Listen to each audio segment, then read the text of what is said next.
Alors, l'activité 2 sera consacrée au métamorphisme au niveau des zones de subduction. Avant cela, je vais faire un petit rappel très vite fait pour la définition du métamorphisme.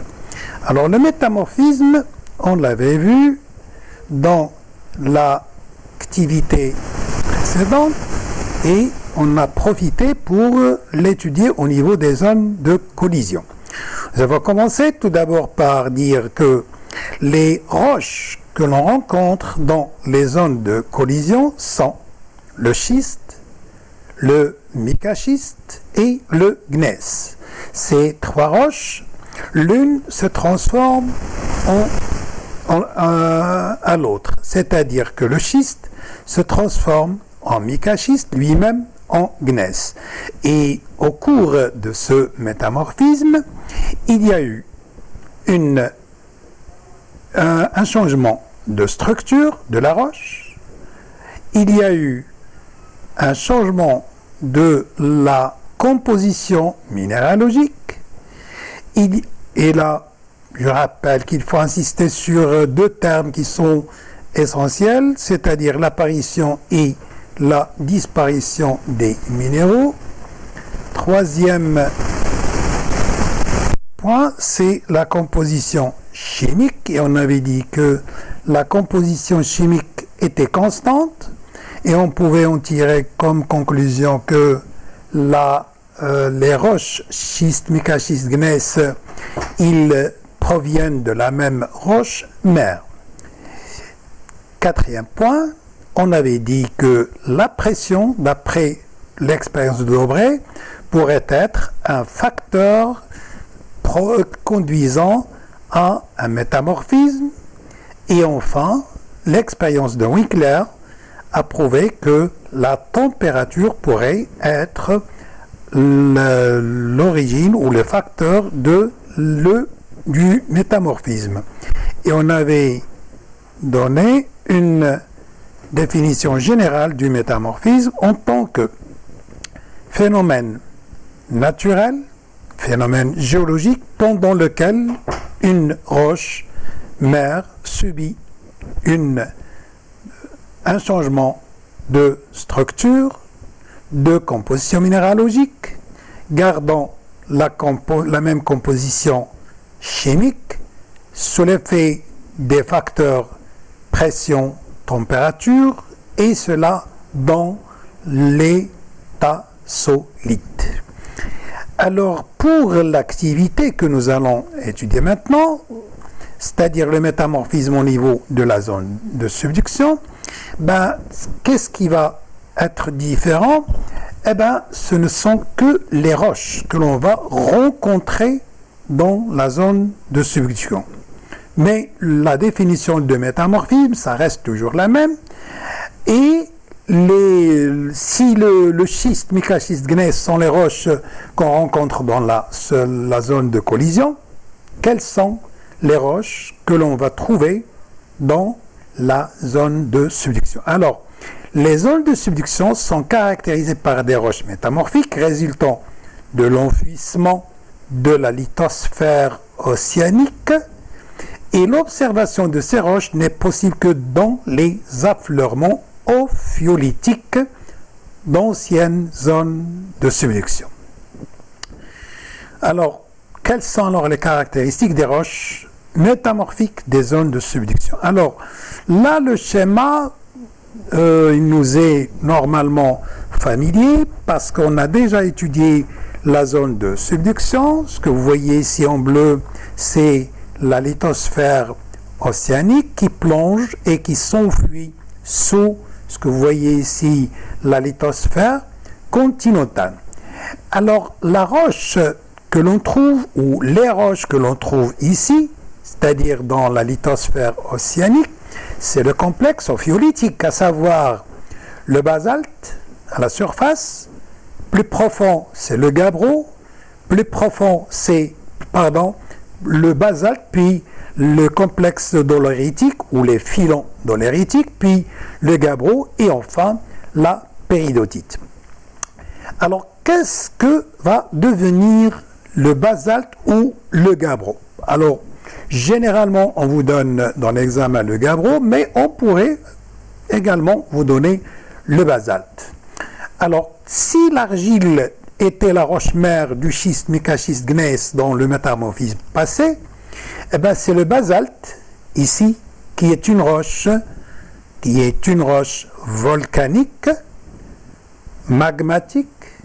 Ça pourrait être, comme je l'ai dit, au lieu du basalte, ça pourrait être le gabbro. Et remarquez qu'est-ce que va donner cette roche-mère. Elle va donner le schiste vert, le schiste bleu et l'éclogite, c'est-à-dire ce que vous voyez en jaune. Donc là, c'est les roches qui caractérisent la zone de subduction, c'est-à-dire le schiste vert, le schiste bleu et l'éclogite. Et la roche-mère, c'est le basalte. Bien sûr, si on compare le schiste et l'éclogite, on va retrouver la définition du métamorphisme, c'est-à-dire si on étudie la composition minéralogique, chimique et la structure, ben on va retrouver les mêmes idées. C'est-à-dire, si je compare le gabbro, la roche-mère, plutonique, magmatique, avec le schiste vert, l'éclogite et le schiste bleu, remarquez que la structure, elle est différente. Alors, vous n'êtes pas normalement censé savoir les différentes structures, sauf celle du gabbro, bien sûr, parce qu'on l'a déjà étudié, c'est-à-dire c'est une structure grenue. Et cela suffit pour conclure que du moment que c'est grenu, donc le refroidissement était lent et c'était en profondeur et la roche est plutonique et c'est donc le gabbro qui est la roche mère de ces roches métamorphiques. Donc remarquez là les minéraux, comment est-ce qu'ils sont associés, là également. Donc il y a une différence de la structure. Mais pour le métamorphisme qu'on a déjà étudié, schiste, micaschiste, gneiss, là, il faut savoir retrouver les différentes structures. Donc, il y a un changement de structure en passant du gabbro au schiste, à l'éclogite, puis du gabbro au schiste vert, puis au schiste bleu et enfin à l'éclogite. Pour la composition minéralogique, là vous avez les minéraux et là vous avez les roches et là le plagioclase il est présent dans le gabbro, il se présente rarement dans le schiste bleu et disparaît dans l'éclogite. L'ogite elle est présente dans les gabbros, absente, il disparaît dans les schistes et l'éclogite. L'épidote, elle est absente dans le gabbro, elle apparaît dans le schiste bleu, disparaît à nouveau dans l'éclogite. Le glaucophane, il en est de même. Pour le pyroxène, il est absent dans le gabbro, le schiste bleu, et apparaît dans l'éclogite, alors que le grenat apparaît dès le schiste bleu. Et je répète encore une fois, ça c'est la composition minéralogique, elle n'est jamais à apprendre, on vous la donne toujours. Donc, en passant du gabbro au schiste à l'éclogite, il y a apparition et disparition des minéraux. Cela donc prouve qu'il y a un métamorphisme. Pour la composition chimique, remarquez, la composition chimique des trois roches est la suivante. Donc, elle est la même. Donc, c'est la même composition chimique et c'est ce qu'on avait dit d'ailleurs dans le métamorphisme de collision. La composition minéralogique est la même et cela prouve que les roches que l'on est en train d'étudier, ils ont la même roche mère qui est le gabbro. Donc, si on compare maintenant le métamorphisme au niveau de la zone de subduction et la zone de collision, c'est les roches que l'on trouve ici, dans la zone de subduction. Donc vous êtes en présence du gabbro, sinon le basalte, le schiste vert, le schiste bleu et l'éclogite, alors que dans la zone de collision, elle est caractérisée par le schiste, le mécaschiste et le gneiss. Qu'en est-il de la notion du minéral indicateur de la série métamorphique et du faciès métamorphique?